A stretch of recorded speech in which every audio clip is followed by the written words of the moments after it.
Commission meeting for Wednesday, January 9th to order. Let's start with the swearing in of a new commissioner, Jeffrey Watson. Shannon, would you do that, please? Thank you, Gary.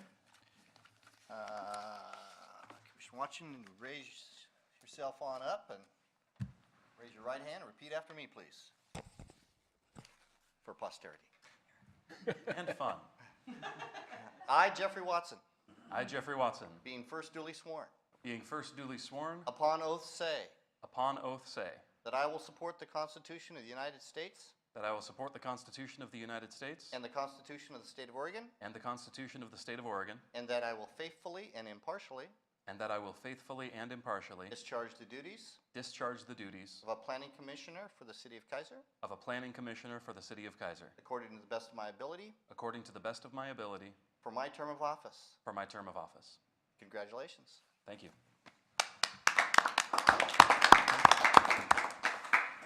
I'm going to come back to the new commissioner in just a minute, but let's move through items 3 and 4 first, please. Approval of minutes. I make a motion to approve the minutes of November 14th, 2018. I'll second.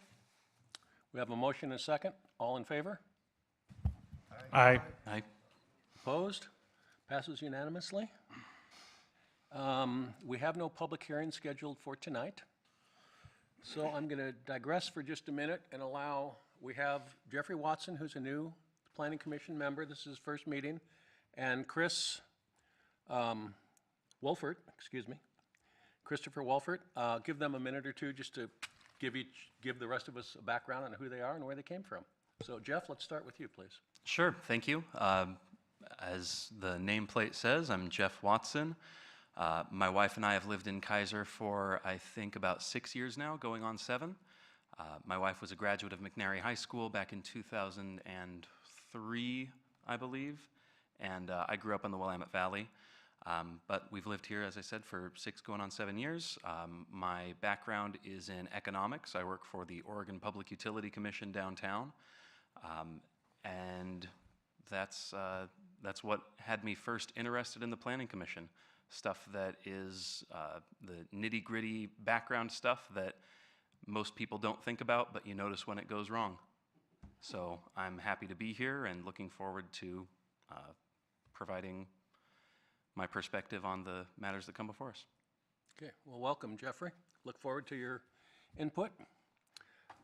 Christopher Wolfert. Chris is a student at, go ahead. Yeah, so I'm a junior at McNary High School, and I'm also enrolled in the Career and Technical Ed program. I'm here because I want to learn, mostly, and I've grown up in Keizer all my life, so being able to give back to Keizer if I can would be really cool.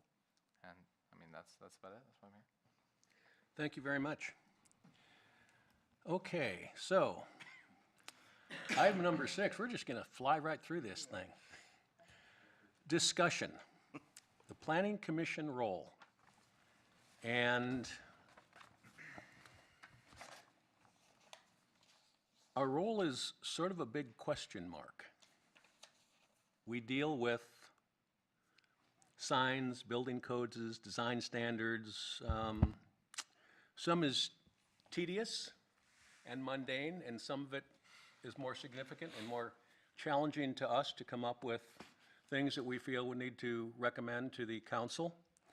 And I think with some of the things that are coming up right in front of us, the buildable lands inventory and the housing needs analysis is going to challenge us as a planning commission maybe to think on a bigger vision than we've had in the past. You know, we've done a lot of, I'm going to call them housekeeping things.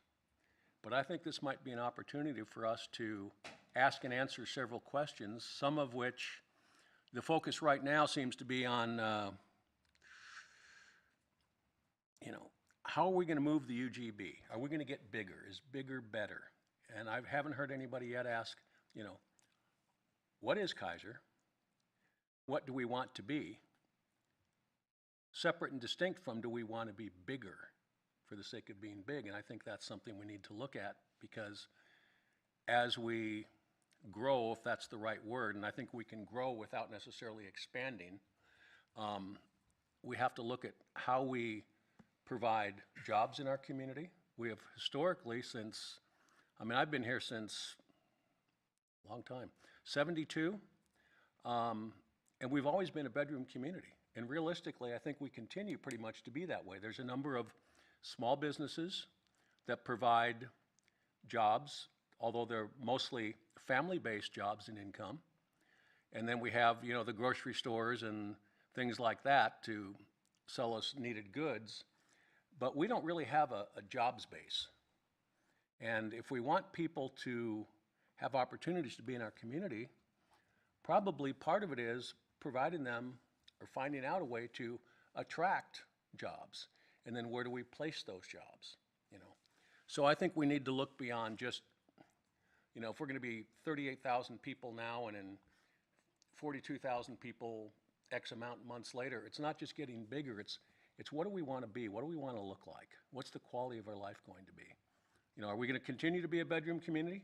That's fine. But we could be a bedroom community without necessarily expanding the UGB. There's thousands of cities literally across the United States that have been landlocked for decades. So I think we need to expand how we ask and answer these questions, and I think it falls to us maybe to have an opportunity to really think through this and think how we aligned with the City Council and the Citizens Action Committee and the staff to collaborate on this to really make a good picture, because we're talking about what we're going to look like in 10 years, 20 years, 30 years. Some of us won't even be here for a number of reasons. So I'd like to kind of ask us to look at that, because one of the things that I looked at when I was looking through this upcoming stuff is the land use goal is number 10, which says it doesn't say we have to expand, it just says we have to provide housing. And it doesn't say we have to have everything new with new streets and parks and everything else.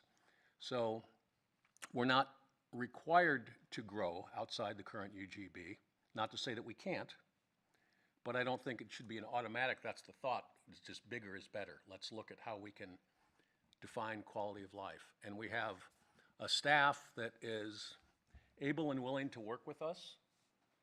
And I think we need to maybe rely on them a little more than we have, but rely on them with questions that we direct towards them rather than reacting to their staff reports and recommendations. And I met with Nate and Shane a week and a half ago, and we talked about this a little bit. And I'll let you go from here, Nate, but I came away with the feeling that if we have questions, concerns, or whatever, it helps them as well as us if we bring that to them, and we can bring it to them outside the meeting. An email, a phone call, whatever it might be, and then they have a chance to digest that and respond. So, Nate, would you like to add into that? Sure. Thank you, Gary. That characterizes our conversation pretty well. I think in the past we have taken, as you know, we've taken text amendments to the development code when we want to clarify this provision and that provision, et cetera. But we have entered into now a phase of pretty significant work to try and gather as much information as we possibly can to set the context for the elected officials, the city council, to be able to make decisions on some pretty important things, namely the urban growth boundary issues and our compliance with the state goals. You are, I think, our only committee, well, unless there's something in the COPS world, I don't know, but you're the only city committee that is required by state law to be in existence. And it actually lays out your membership and the kinds of people that we have to have sitting on our planning commission. So the whole point is you guys are instrumental in creating the picture that is going to be Keizer. Now, in the past, it's been pretty easy to rely on staff to, you know, we explain those text amendments, I think, pretty clearly, and we do those kinds of things, I hope, in a way that makes a lot of sense. But this work that we're doing now and the studies that we are now engaged in, you, and I believe you all now have copies of some of the material that we're going to be discussing at our first meeting of the Citizens Advisory Committee of the Buildable Lands Inventory and Housing Needs Analysis. We live in acronym world, so they'll be referred to as the BLI and HNA. Anyway, I don't know if you've had a chance to look at your email, but there's a lot of material there. And what my absolute desire is that you, as this body, will do the heavy lifting and go through that material and make sure that you understand it, and make sure that as you see things in there that are being proposed as, here's a range of options that you have before you as a city. You can choose from these options. It ranges everything from the housing mix that we want to declare as what we're pursuing, as how much multifamily versus single family. Everything to what is River Road going to be what is it going to look like? Are we going to eliminate 2 lanes of traffic and create bike lanes? Are we going to narrow the bike lane? So these kinds of things are in that material. And just really quickly, because I know it's so confusing, we have the buildable lands inventory and the BLI and HNA. That basically the first committee starts on Monday, right? Monday? 14th. We also have our Keizer revitalization, which is a grant, a TGM, Transportation Growth Management grant, that we were awarded to look at our corridors and try to establish what efficiency measures, what land use efficiency measures we can incorporate in our cities to generate things like more mixed use development and better utilization of those corridor properties. So you're going to see a lot of proposals come out of that as to how we can perhaps change some of the face of what Keizer is. We just barely completed it was just a report that was a comparison of how other cities have met their growth. It was a cost of growth studies, and it took 3 examples of other cities and how they looked at their growth needs and how they responded to them. We hope to have a work session for the council to basically go through that final report. Council has met on that once before, just as it was being formulated in its draft. And now we have the final. Jose, they were with us on one of those meetings, right? Yeah, and actually you were with us in one of those, in that work session, right? Yeah.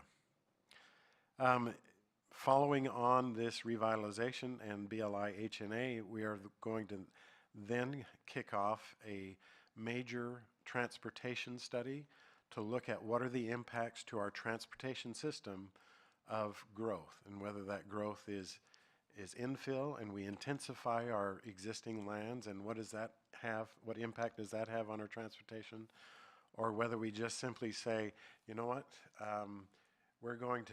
our urban growth boundary, as it encompasses West Salem and South Salem, that growth boundary has enough to meet our land supply need. Now that obviously raises all kinds of issues, political and emotional kinds of issues. And then if we decide to expand our urban growth boundary, that's going to have a dramatic effect on our transportation system. So this next study, and we hope to have that kick off in mid-year of this year, will be the final piece of the puzzle to lay out on the table for the council and say, here's the impacts, here's what other cities have done, here's what the impact for growth would be if we do X, Y, or Z. We are now establishing what our land supply is going to be, and how much land do we need. And so, basically, we are then going to be positioned to start answering some of these questions. Are we going to pursue a divorce? Are we going to expand the urban growth boundary aggressively or moderately or not at all? Are we going to be prepared for the transportation impacts? And what does that mean as far as costs, and how do we meet those cost needs? Bottom line, all of that means you guys are instrumental, absolutely instrumental in digesting this information and sitting down at the table and making sure that you understand all the material that is being developed and presented, so that you can make a thoughtful and responsible recommendation to the City Council. You know how it goes. The City Council hears from people that have an agenda, one way or the other, whatever that might be. They have their perspective, and they approach the council because the council is the one that makes those decisions. And so it's very difficult for the council to sort out, where does this all fit in the balance? Where does this fit in context with the bigger picture? And that's what your role is going to be. So as we talk about this, and I don't need to get on the soapbox too long, but as we talk about the work program, Matt, you asked earlier today, well, this looks kind of like what it did last year. So as a point of clarification on that, I didn't have the red line version, so Oh, well, that of was my course, fault. I was it looking was at the last I version. was looking at two identical ones, so I hadn't seen the red line. So now that I've gotten the red line, Perfect. So it yeah, looks much better. There's not a lot of specific new items on that list as we go through that. But you'll notice that there are big holes in that list and big caveats that as these projects develop and roll forward, we're going to need your flexibility and your attention to be devoted to those work products. And those are going to be our highest priority in this coming year. Now, obviously, if something happens and we go along the way and we have to do a text amendment to Keizer Station because we have an application, we're going to cram that in somehow. But this is as far as our goal and our projection. We want your help in grinding through all of this information. And to be honest with you, there's some good stuff being generated. There's some scary stuff being generated. I'm reading some of this and I'm kind of scratching my head a bit, thinking, okay, fasten your seatbelts, folks. When we start talking about things like access control along River Road, okay, it's hard stuff. There's no business going to want to give up their direct access to that arterial, and it's going to be a highly contested, highly debated issue. Anyway, so with that, let me, if I can, just skip to item C on our discussion list here. What is your sensitivity to being flexible in our schedule for this coming year? Meaning different days of the week, or more meetings, or what do you, or both? Yes, all the above. For example, we have the projected schedule is that for the week of February 12th, which is the second week in February, right? Yes. Yeah, we would regularly be scheduled for February 13th for Planning Commission. That's actually on our agenda. One of the things that's come up with our scheduling with the revitalization plan grant is we're having a public event on February 12th, and the way that the contract is written is after that public event, so that there can be some input given at that public event from general citizens, whoever shows up, that the consultant is to do kind of a joint meeting. We're not exactly sure what that's going to look like, if it's a real work session or something like that, but possibly a joint meeting with both Planning Commission and Council together. But because calendars are difficult, that was one where we talked about we may possibly want to strongly encourage everyone to come to the public event on the 12th, and then we may have a follow-up work session or joint meeting somewhere close to that time frame, kind of yet to be determined. But of course, we want to be sensitive to you guys and what the availability is, because obviously y'all signed up for a meeting that says, hey, we're meeting the second Wednesday of each month. So, but that's with the grants and just the schedules, there's some weirdness. And we know you are private citizens, you have lives, you have, so I could schedule you for being here every week, but we're not gonna do that. But if we simply say, well, we've gotta stick to our second Wednesday of every month, come heck or high water, and that's all we're gonna be able to work with, it may be very difficult for us to meet all of these requirements. So, Can we get just kind of a gut reaction individually on how that may or may not look for us individually? Be more flexible? And let's start right here with Michael. I can do that. I had thought probably should be meeting more than once a month as a committee anyway, just because of all the things we have to do. But that idea didn't fly. But I'm flexible. Mark? Heck, I'm retired. oh, yeah, What about your vacations? As long as it doesn't affect my vacation schedule, I'm okay, but. Yeah. Yeah, most of the time, if I have some lead time, I can work things out. Everybody's got stuff on their plate, so, as long as it's not telling us tonight we're meeting tomorrow, right, I'd be okay. yeah. I hope that will never happen. Well, and I'm retired. I was tired yesterday, and I'm tired again today. That's a different kind of retired than Oh. his kind of retired. Okay, as I was. No, and actually, to be perfectly honest with you, I agree with Mike. I think as these things kind of develop, really, I think a lot of what we're doing right now is going to begin to inform the question that Gary's at. It's one of those sort of double-edged swords, right? We want to know kind of what we want to, where we want to go, but we don't yet.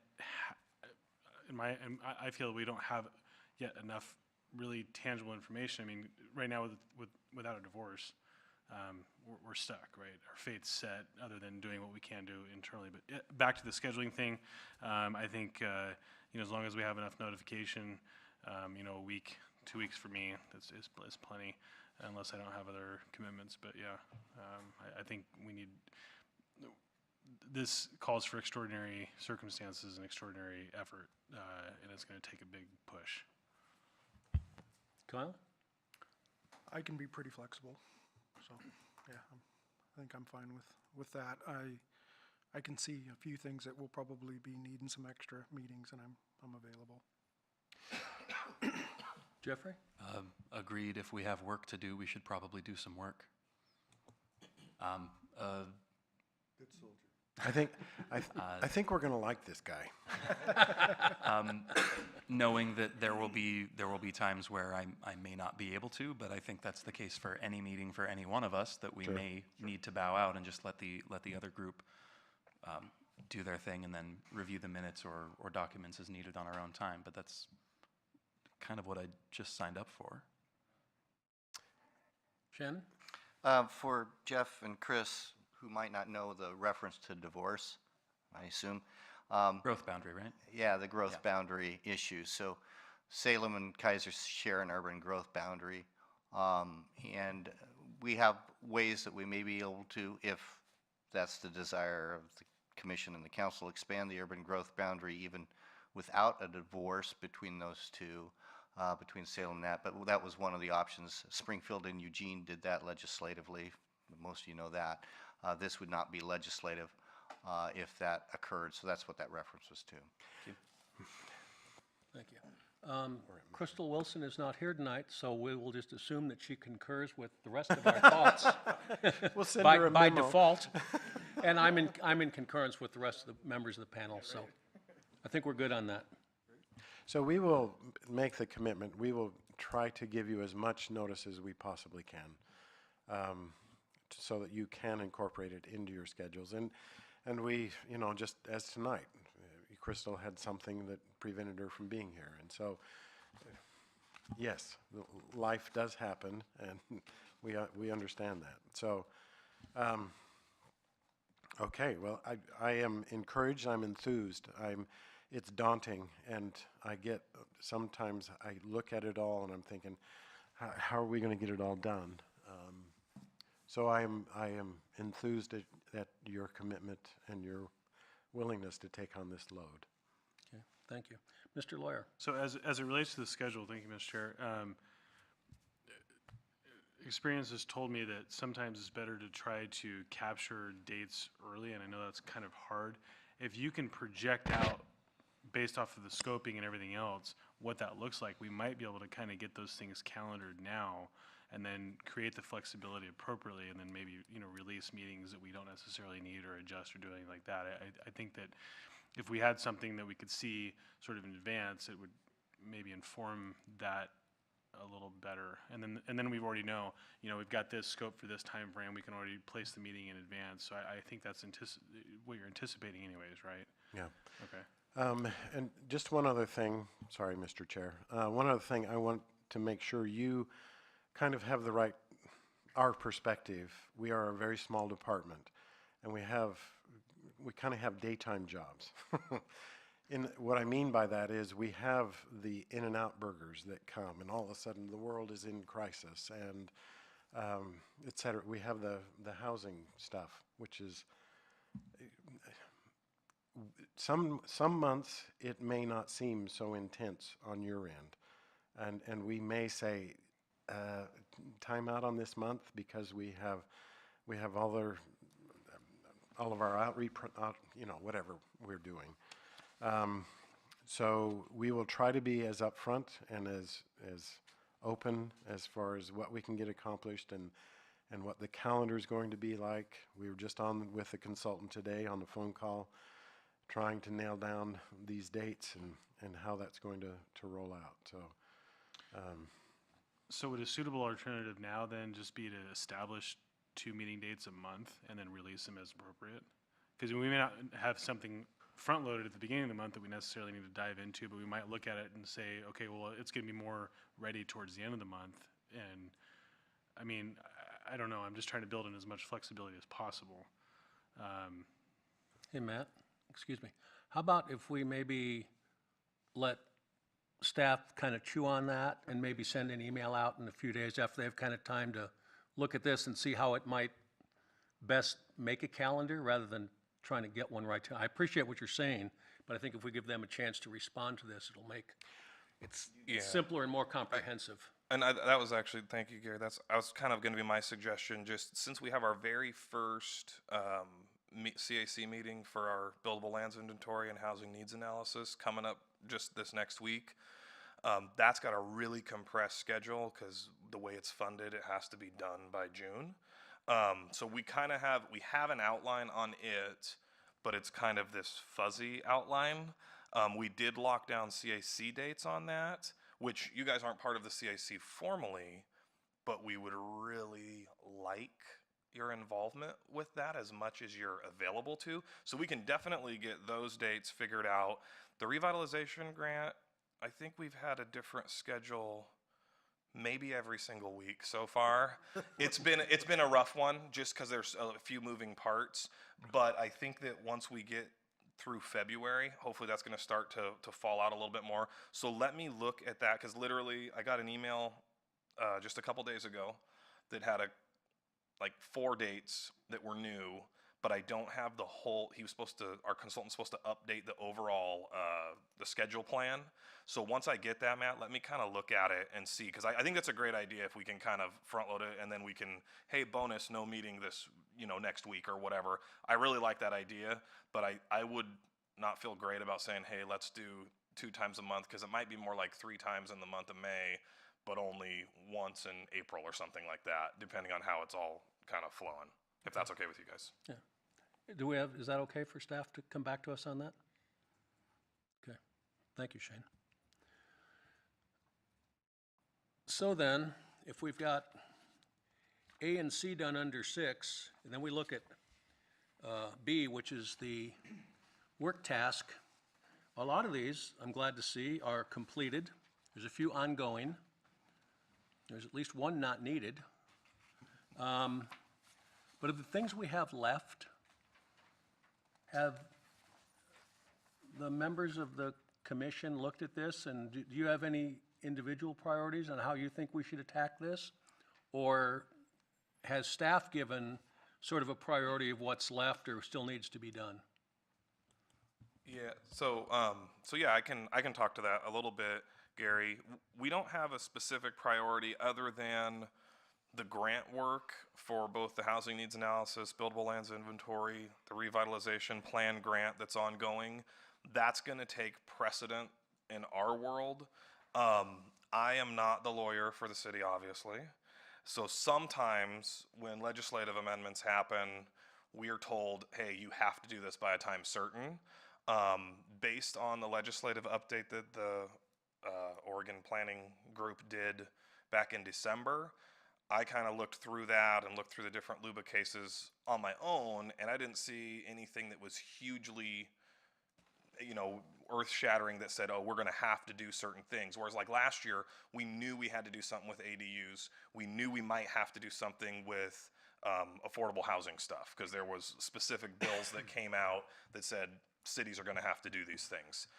So far this year, I'm not aware of any off of the top of my head or what I've done research-wise, but sometimes things come up and go, oh, and I get an email from that guy that says, Shane, you have to do this. So barring those kinds of priorities, which are kind of out of our control, as we've looked at it, the list, I'll say good work for everybody who was on Planning Commission over the last year. We actually accomplished a lot more than it felt like.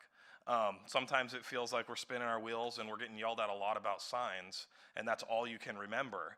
But realistically, you guys did a lot of really good work getting things moved forward, and frankly, the low-hanging fruit where there was identified changes that needed to be made to my development code for me to do my day-to-day job, you guys did a really good job of getting through almost all of those, so it makes our lives easier in the office. So I applaud you for that.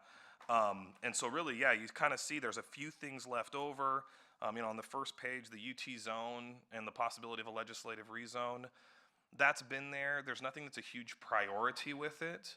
I think that we'll probably slide in a text amendment to the UT zone to clean up some of the language and to modernize it, because we're still referencing the fact that the northern plain of Keizer doesn't have water service. Clearly it's almost all built out. So there's some things that need to be changed, but nothing that's being an obstruction to new development moving forward. But that will be kind of on the short list. If we have a month where we don't have a ton of work we need to do grant-wise, we'll probably tee that one up and bring it to you. The storm drainage ones, those have been on there, and the floodplain one, that's been on there for the last few years. Those are still hurry up and waits. With the floodplain ordinance specifically, it all just depends on what kind of works its way out through the court system. We were supposedly going to have to adopt a new floodplain standard back in 2017. Well, that got moved to 2018, and now it's been moved to 2019, and then the last thing I heard is that it may be 2020, because they haven't ironed out what that new standard is that we have to do yet, because it's still kind of held up being litigated. But if something drops out from DLCD on the floodplain stuff, that will get moved forward based on what their legislative timelines are for us adopting it. Other than that, though, Gary and the rest of the counselor or the commissioners, it really is going to be based on those prioritized needs of the grants that we're working on for that long-range planning information and that work. The one thing I would just add, you know, with the long-range stuff that we do, with all the grants that we're dealing with the housing needs analysis, the buildable lands inventory, and then we send you these emails with these 50-page documents that are heavy and dense and nobody really wants to read them, including me. You know, if you guys get those things and you have questions on them, shoot me a call, send me an email. I will totally make up an answer. It may not be the right one, but I will do my best to be available. And we really do, and I think Nate said it and Gary did too, we really are looking for input from you all as well. If you see things that are like, hey Shane, what about this? What is our rule on this, and could we change that rule, and what would that look like? You know, we're looking for guidance from you guys as the governing, you know, the body that's going to make those recommendations. And I think it's good to just, I'm not from a soapbox perspective, but you know, obviously we don't live in a vacuum in Keizer. We are part of a regional area, and you know, City of Salem is embarking on a big comp plan update right now called Our Salem, and they're looking at some of the same kind of questions that we're answering.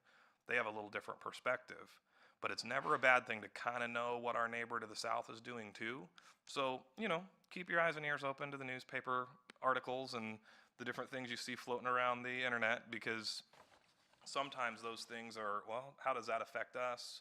Or should that affect us? Those are the kind of questions that we do need to kind of all be looking to ask. So with that, I don't know if you guys have any specific questions on the list, but I mean, really, there's the last little bullet point I added in there is kind of a catch-all. We have on the 15th, so Monday we have the CAC meeting for the updated buildable lands inventory and housing needs analysis. It's kind of the kickoff meeting for that, which will give us new numbers ultimately of what our projected need for the 20-year supply of housing is. On Tuesday, we have our third CAC meeting for the revitalization plan grant. I think it's the third one. And so in that group, which Michael's part of that group, we're looking at the basically there's 3 different draft memos that have come out from the consultant going through the process, looking at implementation strategies and code amendments that are possible to kind of make the vision happen, things such as reducing setbacks and less parking and different landscaping standards, different building design, things like this. But so we have that. We have a multimodal transportation assessment that we're going to be looking at with the CAC for some alternative bike and pedestrian ways to get through town. And then we also have a public investments strategy document that I literally just got a clean copy of today. So for the CAC, that should be in their inboxes so we can have lots of reading before next Tuesday.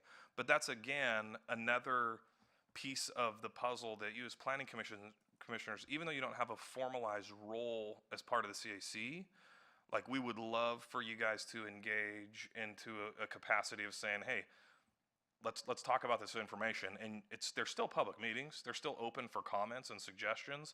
And ultimately, we will be expecting that out of that process, we're going to be coming to you guys to give a recommendation on what you see as the right path forward on that project. So, I mean, for what it's worth, the more you can engage earlier on, it'll be a little easier when we come to you with this massive amount of documentation. So, that being said, I'm looking forward to this year. I was actually really impressed with how much you guys got done last year. Because, yeah, like I said, sometimes it doesn't always feel like we're accomplishing as much as we would like to. So, Okay. Michael? So are we able to make suggestions to add to this list? Because I have a... yeah. One was, and I've talked to you, Shane, about this.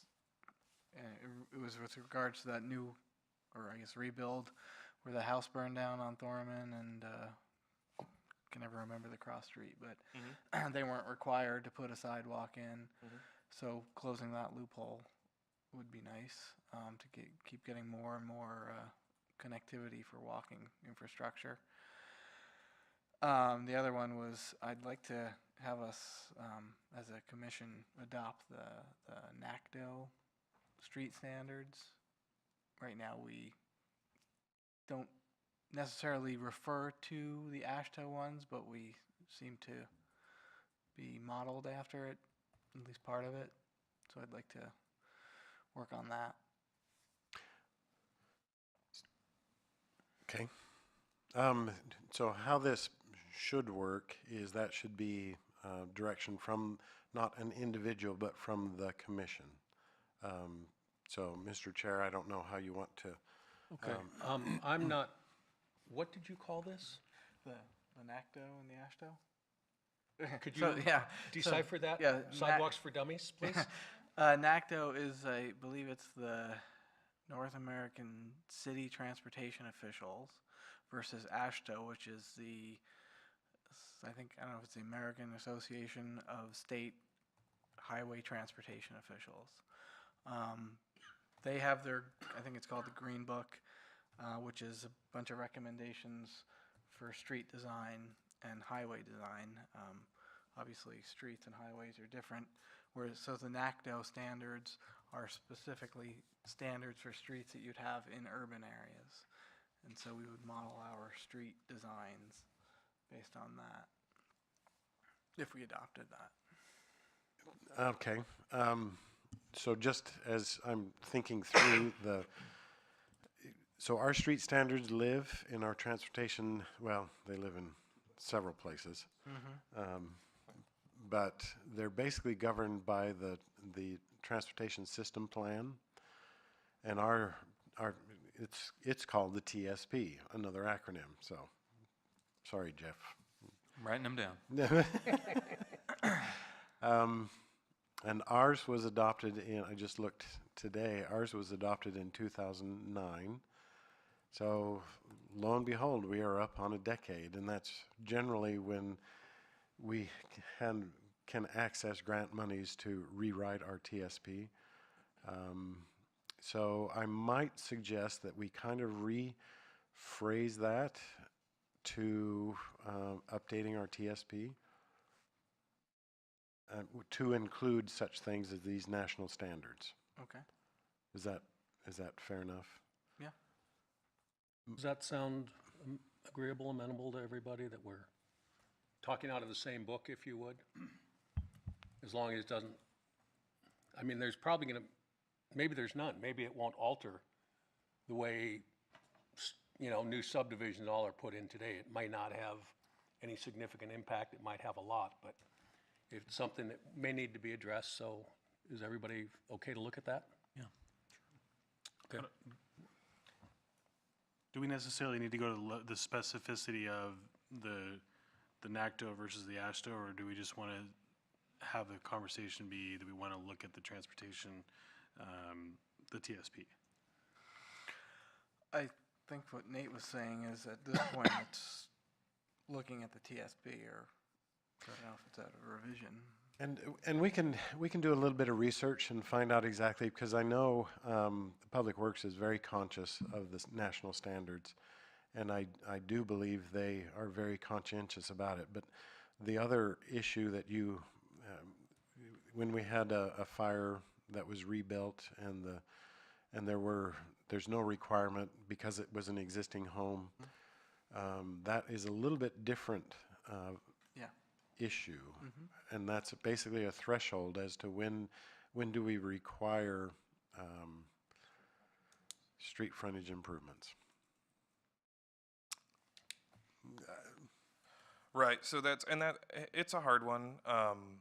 Again, not a lawyer, so I mean, it makes it really tough, but generally speaking, whenever we exact right-of-way dedications or street frontage improvements, things like that, when I write findings for partitions or subdivisions, when land's being divided, we have to create basically a rational nexus for the amount of improvements we're requiring. And those have been in rough proportionality to the amount of improvements versus the impact that the development is providing.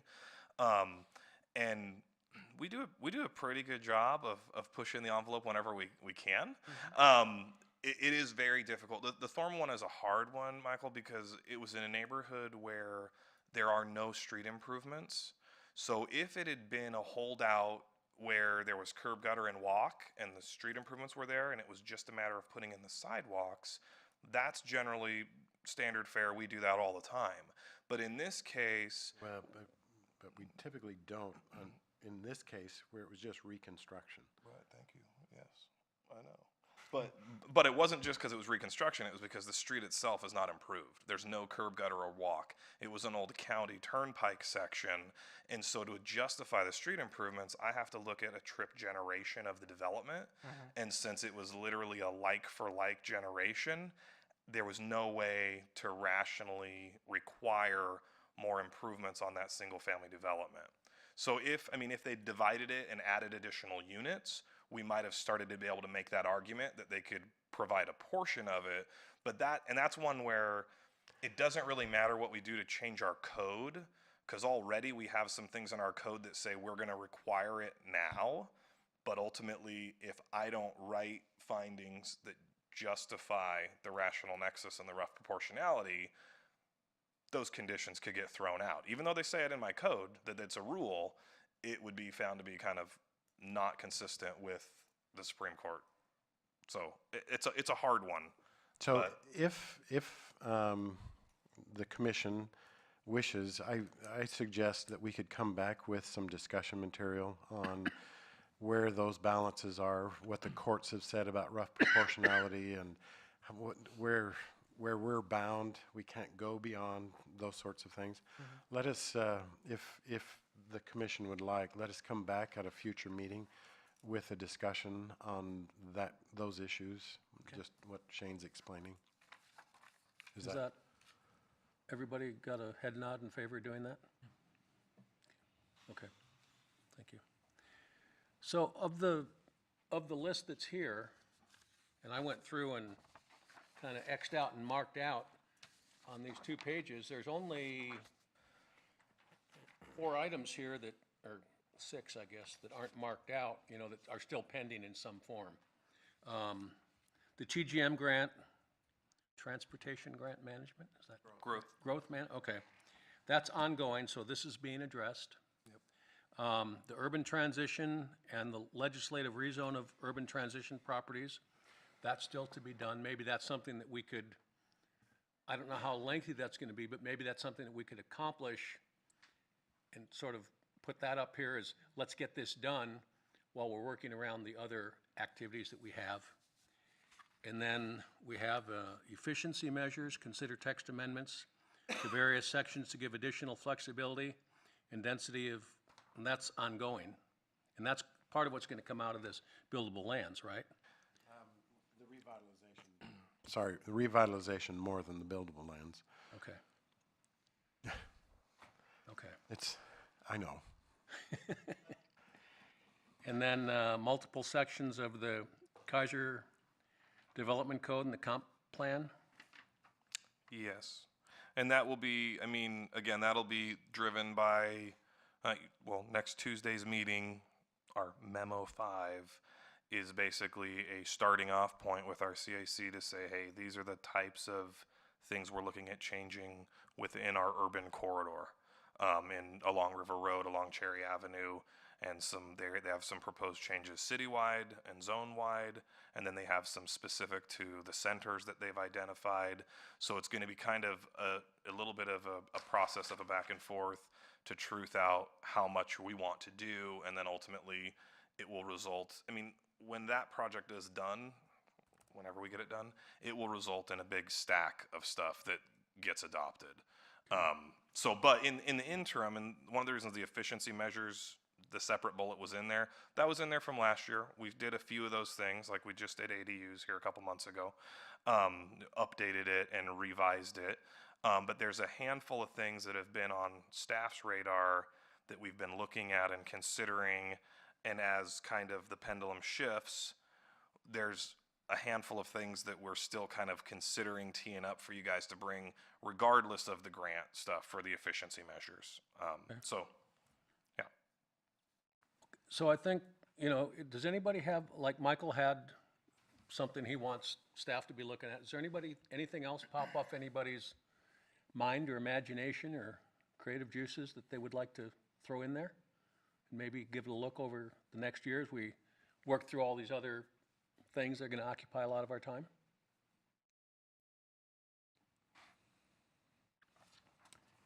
Mark? It's not so much another idea, because depending on how you interpret some of these things, like the absolute last one, we talked about the multiple sections of the comp plan and KDC, that could be the next 4 years by itself. Yeah. But what I'm guessing is that we're going to take these as opportunities, present themselves. The hard thing, being somewhat a linear thinker, I don't like to do things more than once if I can avoid it. And so I see that as being a failing mindset when I look at this, because it seems to me we're going to be doing some things and then we may have to readdress them 6 months from now or something when FEMA comes up with something, or the storm drain folks are getting their new permits. But they're dealing with that, not being able to do the planning stuff. So I guess what I'm asking is that as we go through this, if we could try to keep in mind not having to repeat ourselves or have to go visit. I'd rather put something off 6 months and do it once than do it next month and then knowing we're going to have to redo it because we're just we just wanted to pick this one because it's easy. Absolutely, Mark. I hear you, and I concur. I also don't like it. I do not like that I've changed section 3.202 4 times in the last year because of little Scrivener errors, because of some other change. So yes, we are, and honestly, we're trying to kind of keep that in the back of our mind, and that's one of the reasons why we are putting like the floodplain and the storm drainage. We've just put them on just a straight up hold until those other entities are ready to move forward, and we will definitely do our best to not reinvent the wheel every other month, because I don't want to do it either. So I appreciate that, Mark. Right. So I think if we work with what's here and backing what Shane and Mark just said about more linear thinking, I think that's very beneficial. Although, maybe we could do signs one more time this year just for practice. But that aside, let's try to keep this in a way as simple as it can so we can make the maximum use of our time as a body, of staff's time in the resources. But this can be a really great time for us to really look at what we want to be. Not what we think we need to be or should be, but what we really want to be. And move in that direction. And the rest of this stuff will come across us. Some of what goes back to tedious and mundane stuff is what's on here, a good part of it, even though it's very important. But we have a chance to look to Keizer's future, whether it be for our family, our kids, our grandkids, whoever it might be, because somebody's going to live with our results. And this is a great time for us as a body and moving forward to really make a positive impact on what our community can be. So are we good with item 6? Okay. Christopher, put you on the spot. Youth liaison report. Has anybody told you what a youth liaison report's supposed to look like, feel like, or be? No, I don't know. I haven't been informed of that. Just tell us what's going on at McNary. What's going on? Or at CTEC, yes. What's going on with the anything? Yeah. Uh-huh. Yeah. Okay. So the bond. Anything that may, Oh yeah, there's some reconstruction. I think the bond was approved, right? So there's going to be some reconstruction going on at McNary. Yeah, so I guess from June to the following summer, and they're going to be redoing what used to be an art room and is currently a videography studio area, and so that's really big. And CTEC just got some new programs, so there you go. Thank you very much. Any updates on the church property? He probably doesn't. Ask the attorney. Yeah, not that I've heard specifically. I mean, what I know is what's been in the paper, so, yeah, I'm not privy to any other information than that. But they're proceeding as if it were a done deal. I do know that, but yeah, for planning purposes, they would have to do that anyway, so. As far as land use goes, they're required to submit for a conditional use permit. So everybody gets nervous whenever there's any land use process that is engaged. And I would say that'd be a fair characterization, that they're nervous about the appeals and, you know, what may come out of that. But we are going to treat it like any other conditional use, and we will go through the process, and they will have their appeal rights, anybody. And as you know, they're still working on the acquisition of the property and how that, but I don't know if we know much more than what we've read in the paper on that aspect of it, so. And our attorney would probably not say a word. Okay. Counselor Reed, Council Liaison Report. Well, we just swore in 2 counselors Monday, and our two new counselors Monday, and said goodbye to Counselor Anderson and Counselor Ryan. And so we're just looking forward to a year that has lots of projects and lots of work to do. And we've talked about some long and short-term goals and sort of reviewed those. That's something that we did towards the end of the year, and nothing majorly added to our extant goals, but just looking forward to a good, productive year. Okay, thank you very much. Matthew Lawyer, are you able to be the council representative on the 21st? I am, Mr. Chair, and if I, Oh, Your agenda must be an old one. I changed it. I have so many, I'm not sure which one I brought. Okay, so, and I, 21st is a holiday. okay, thank you. I'd also offer to Jeff if he wants to come, just to kind of see how that goes, and I'm sure there's much better opportunities to watch somebody else do it, but since it's a early one, he's more than welcome to come. Yes, ma'am. Just in case you hadn't heard, Councilor Freeman is the official liaison to the Planning Commission. I'm here as a substitute, so those assignments were also made on Monday. But I am part of the BLIHNA. Woohoo! So I will be there on Monday for that. So anyway, just so you know. Okay. The meeting that's Monday, the 14th at 6 o'clock, like staff has recommended, it would be really, I think, benefit us to be there, because we all hear things in our own ways. And the committee is a citizens committee, most of whom have not been engaged very much. So we might hear some fresh thoughts, some fresh ideas, or a new way of presenting something. So I think it would benefit us to hear it live as much as we can, as well as reading whatever printed material comes out of that. So I would encourage us to make ourselves available as best we can. There will be a series of these as well as the other meetings, so I think it will make us a stronger body by availing ourselves of those opportunities.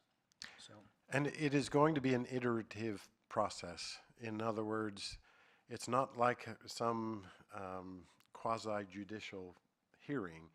It is, if you see something in there that you say, you know what, that needs to be clarified, or give us a call, and we will, we will put that into the machine. It really is a process that is open for comment and input. So please feel free to give us a call. one of my last comments is going to be that I met with Jeffrey at Starbucks a couple of weeks ago, and at the end of our conversation, I said, "Are you a Jeffrey or a Jeff?" And he said, "Generally, he's Jeffrey."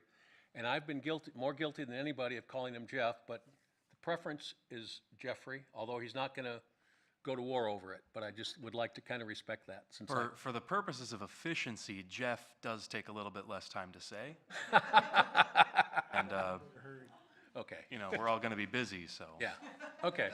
I just wanted to acknowledge that that was a preference, because I have a name that I don't use and nobody even knows. No, it's not a challenge. And it Add cannot some be meetings found for anywhere in that. the United States of America. So, is there anything else to come before the commission tonight? Okay, then at 7 o'clock, we are adjourned.